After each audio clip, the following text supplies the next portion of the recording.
Welcome to Skinner and Chalmers Weekly Roast. Today, stormy nights, finding comfort in chaos, embracing nature's power in Memefield. Good evening, everyone, and welcome back to Skinner and Chalmers Weekly Roast, a podcast where only the steamiest topics are discussed. It is April 1st, and I'm Superintendent Chalmers, and as always, by my side is my good old friend, Principal Seymour Skinner. Welcome, Seymour. Greetings, everyone. April. Today, we would like to brew up a storm. And I mean not literally. While we're sitting here recording the podcast, things are really happening out there. The branches from the tree in front of the house are hitting the window. Chalmers almost couldn't control the steering wheel of his Honda while driving to my house, and it's rattling and banging like crazy outside. Indeed, the weather is going crazy again.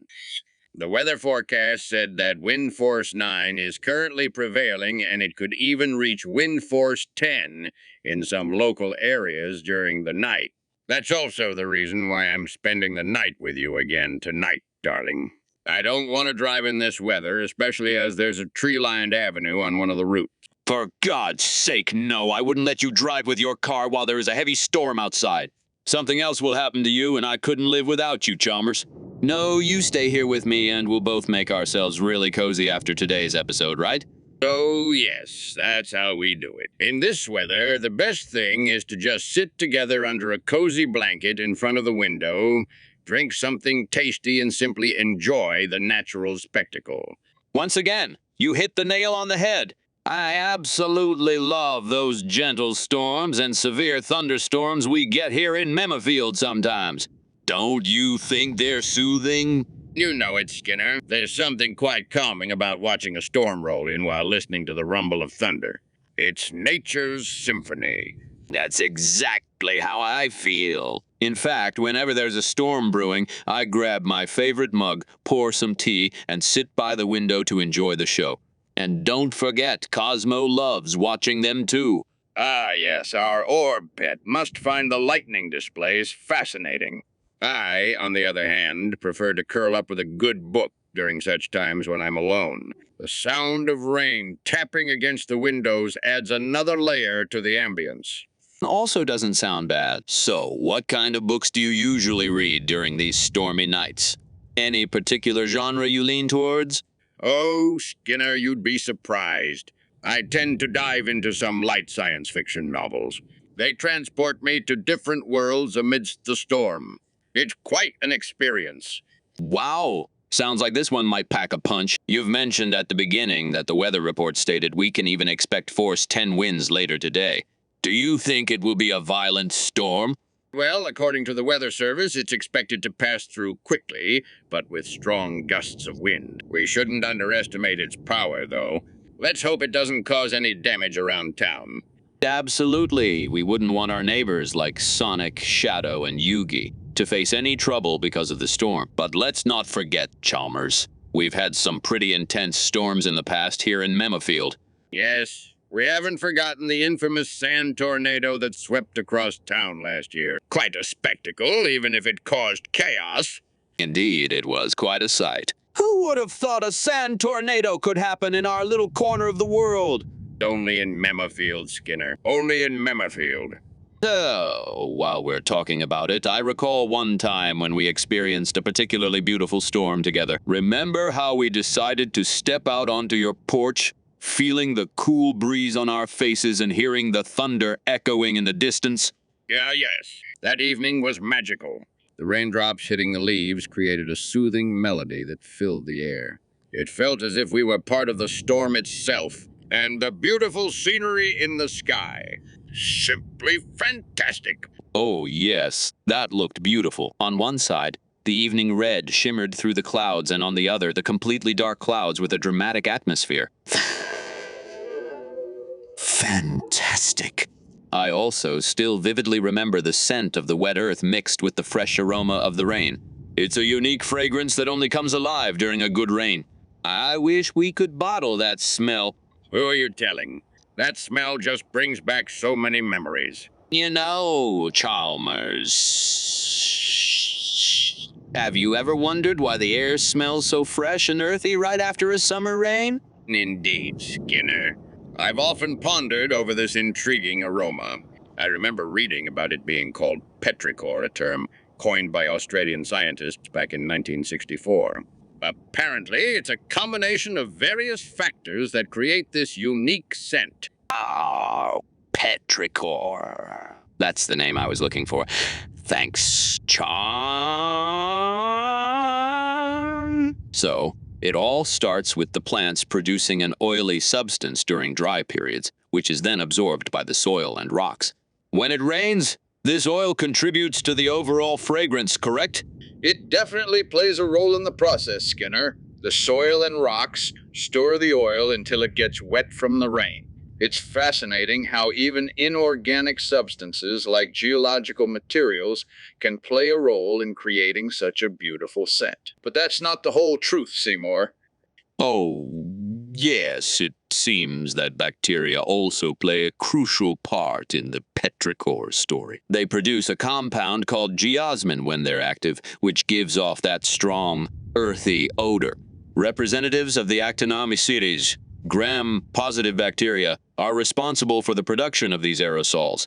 The geosmin itself is a naturally occurring bicyclic alcohol that our noses perceive as earthy. The more dried out and porous the soil, the stronger the geosmin scent, right? Yes, indeed. Just as you said, the drier and more porous the soil, the more intense the petrichor will be. When light rain falls on extremely dry, dusty ground, tiny particles are released and become airborne, carrying the scent further into the atmosphere.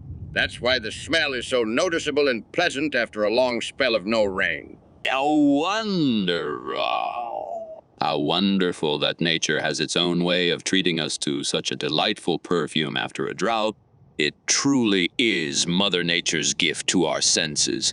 Absolutely, Skinner. And it reminds me that even after the toughest times, there's always a refreshing change waiting for us if we just give nature a chance to work its magic.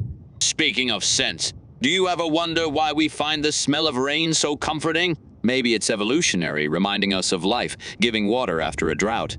Or perhaps it's just Mother Nature's way of saying, take a deep breath, everything's going to be okay. That's an interesting perspective, Skinner. Perhaps it's also connected to our primal instincts, linking the scent of rain to safety and nourishment from our ancestors' experiences. Listen to that thunder! It seems like today's forecast storm might indeed be a powerful one. Are you excited or nervous about the storm? To be honest, Skinner, I'm always a bit apprehensive about severe storms. However, there's something thrilling about experiencing nature's raw power firsthand. As long as everyone stays safe, I suppose it can be an exhilarating event. Of course, Chalmers. And speaking of safety, don't forget that we live in Memefield, where we've witnessed some extraordinary weather events before. Remember the sand tornado that swept across town last year? How could I forget? That was quite the spectacle. It just goes to show that no matter how familiar we become with our surroundings, Mother Nature has her ways of surprising us. Indeed, Chalmers. In Memefield, we never know what kind of wild weather we might encounter next.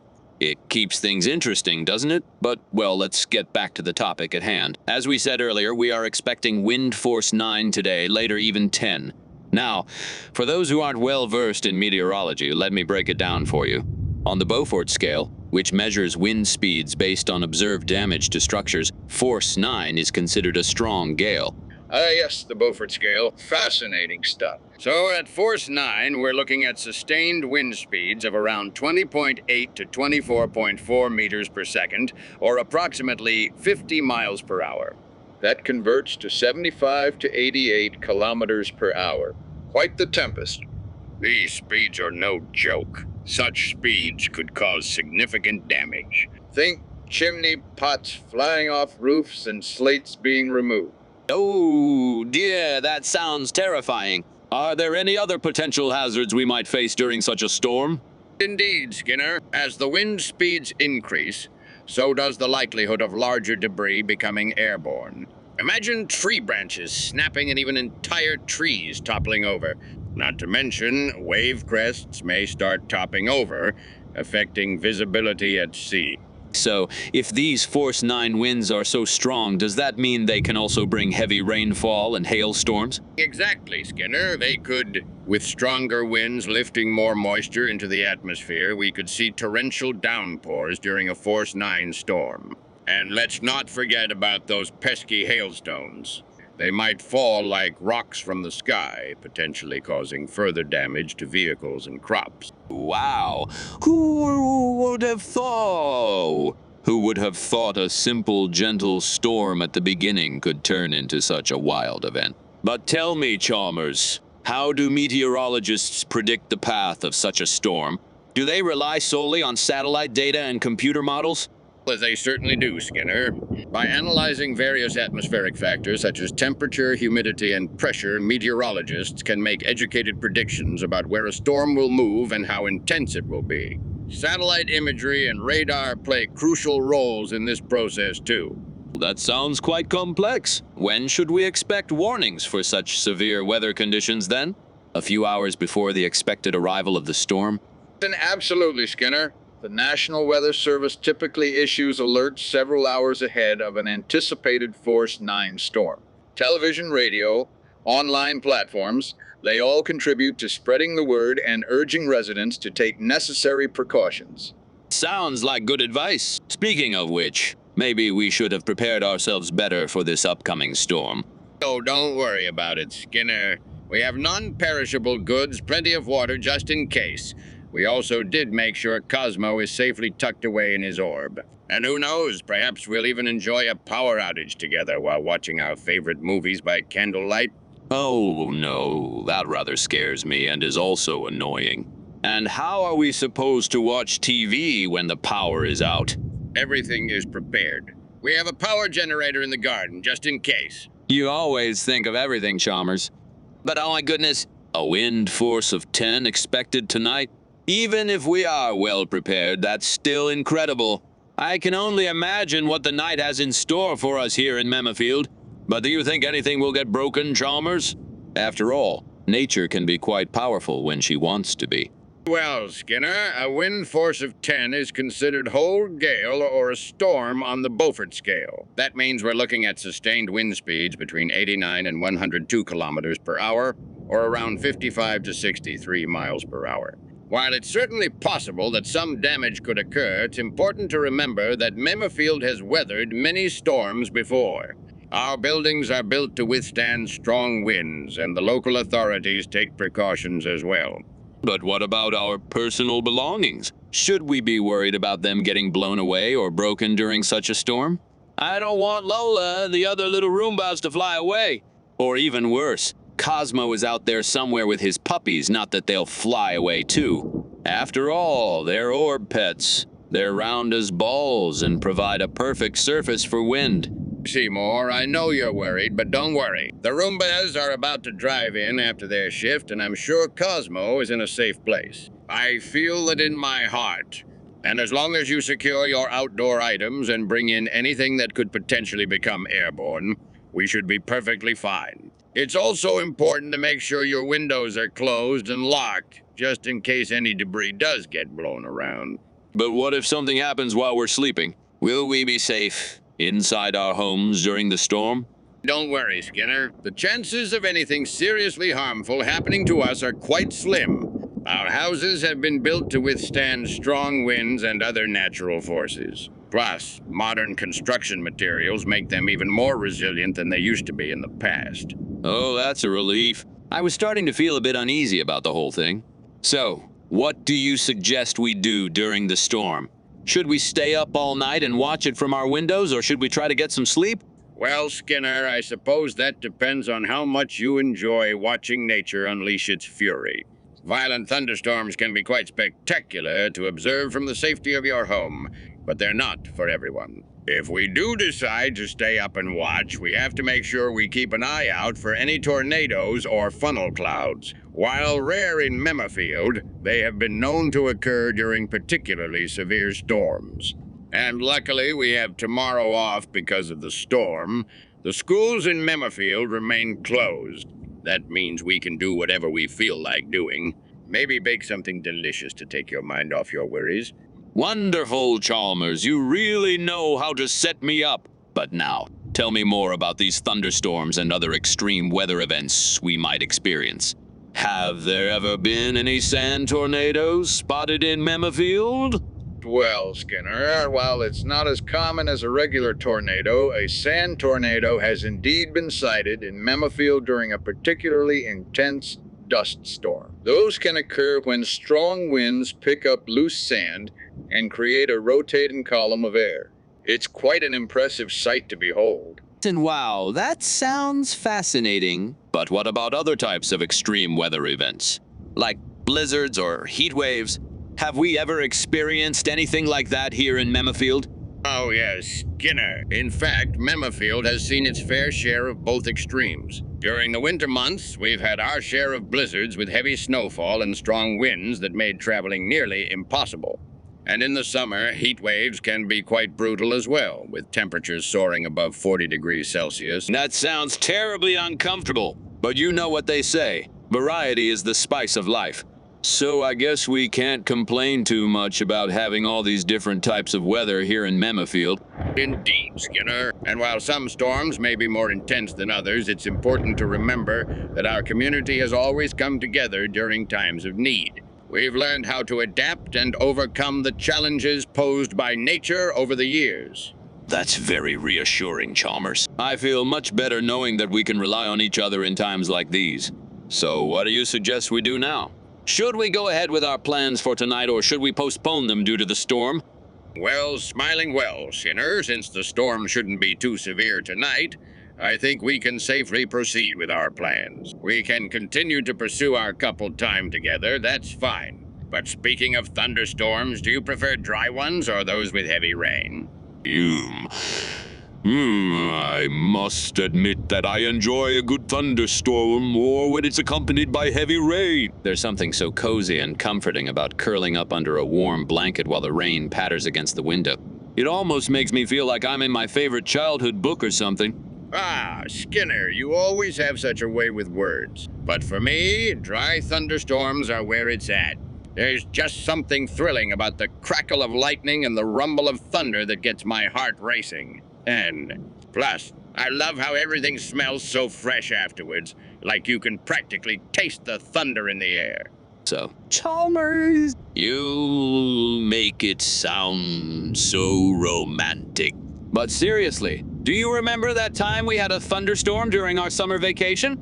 We were lying on a blanket underneath a big tree, watching the lightning flash and listening to the rain dance around us. It was magical. Oh yes, I remember that perfectly. The air was so warm and humid, and the smell of grass and flowers filled the air. We even made s'mores over a little bonfire we built afterwards. Those were some of my fondest memories from our time together. But it has to be said that it was also really dangerous. Dear people out there, during thunderstorms, look for shelter, stay away from trees, and if you are in an open field, crouch down in a hollow, put your legs close together and hug your leg. Give the lightning as little space as possible. Good point. Never underestimate the power of a thunderstorm, even if chances are very low to get hit. But yeah, even if it was dangerous, it was a nice moment we've shared. It's moments like those that make me feel so grateful for this wonderful life we share in Memefield. And who knows? Maybe tonight's storm will bring us more beautiful memories to cherish. Indeed, Skinner. Skinner. Here's hoping the storm is as spectacular as you imagine it to be. And if things do get a bit too wild outside, just remember that we have each other here in Memefield. No matter what nature throws our way, I know we can weather any storm together. Definitely. And that, dear people, is the end of the podcast for today. Thank you for tuning in again. We're going to check that Lola and the others are back inside, and we'd better pull the plugs here so that everything doesn't break in the event of a lightning strike. That's what we do, and then we cook something delicious. Principal Skinner and Superintendent Chalmers hereby sign off for today. See you next week. We hope the house will still be standing by then. It should. See you next week. Bye.